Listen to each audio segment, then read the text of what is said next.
Today we prepare the grand meal. Yummy for the tummy, old-fashioned meat dish. Bon appetit. Thanks, Chef. Okay, happy November 4th, everybody. I don't know about you guys, but with all this election stuff going on, I'm searching for something comforting today.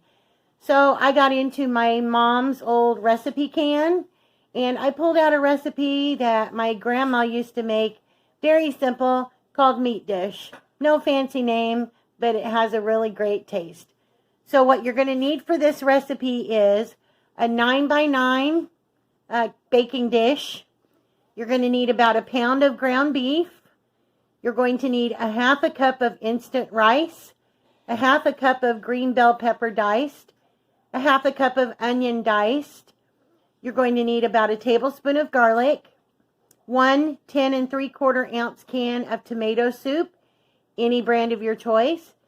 You're going to need a half a tablespoon of chili powder and a half a tablespoon of granulated sugar. You're going to need a half a cup of water. And to top it all off when we're done, you're going to need about a half a pound of Velveeta cheese sliced up. So the first thing we're going to do is we're going to get started browning up our ground beef. Okay, now that we've got our ground beef browned up and drained of most of the excess liquid, I'm going to add some pepper.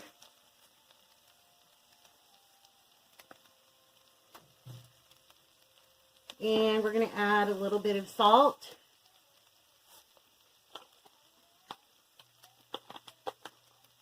Give that a little stir.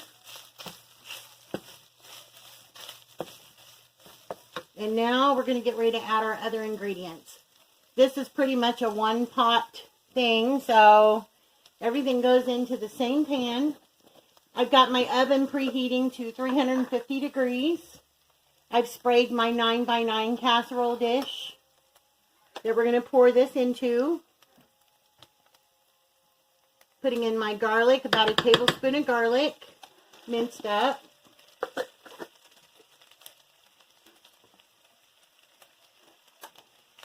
Going to put in about a tablespoon of chili powder, a half to a tablespoon, depends on how much heat you like. Chili powder doesn't have too much heat to it, but a little bit. Okay, now we're going to dump in our peppers, our onions, and our rice. Get all that in there.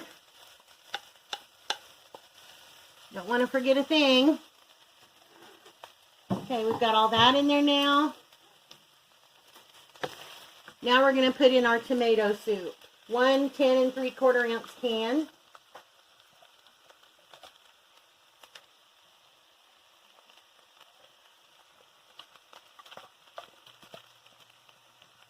Scrape all that out of there.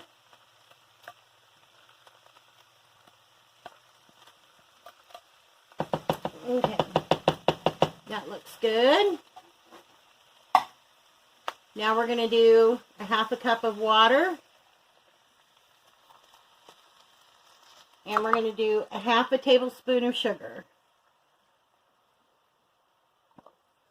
And mix it around. Just want to mix it, get it well incorporated. All those flavors blend together. If you have a bigger family, if you're feeding, 6 to 8 people, then you'd certainly want to double this recipe. But just for me and my husband, this is plenty.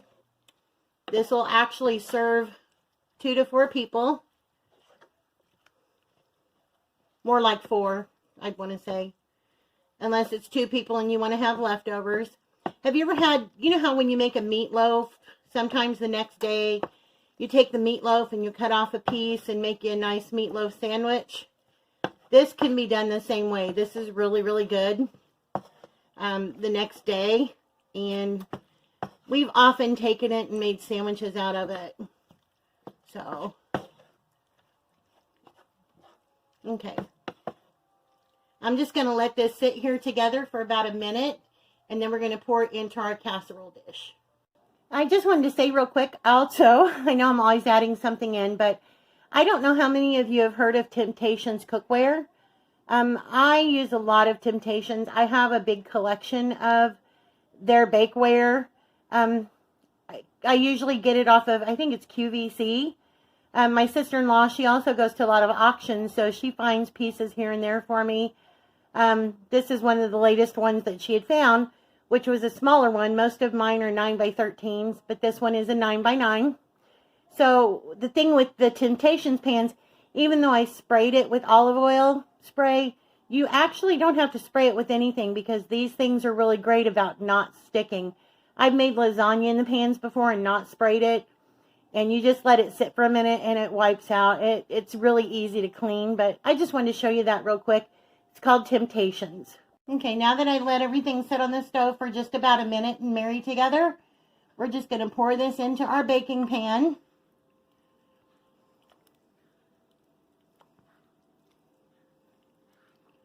Now we're going to put this in the 350 degree oven for 45 minutes to an hour.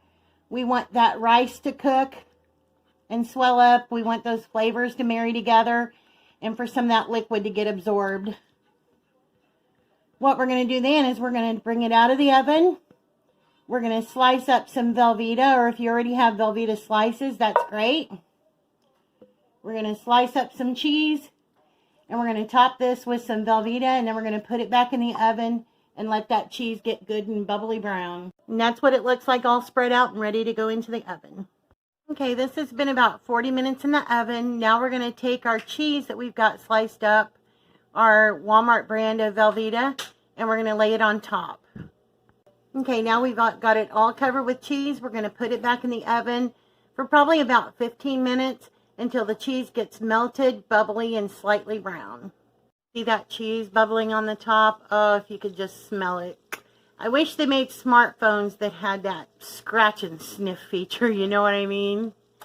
We're going to let this cool down for probably 15 to 20 minutes so that we can cut it into squares, and we'll show you what it looks like on a plate. And there you have it, everybody. A piece of my granny's old-fashioned cheesy meat dish. I hope you guys have a chance to try out this recipe. Stay tuned and we'll show you our plated dinner. And there you have it. Our meat dish, butter and bacon sauteed Brussels sprouts, and peppered cottage cheese. Oh boy, I'm going to enjoy dinner tonight. Goodbye. Thanks, Chef.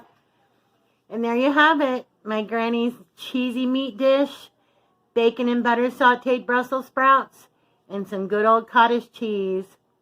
Hope you guys have a great dinner. See you in tomorrow's video. Night, everybody.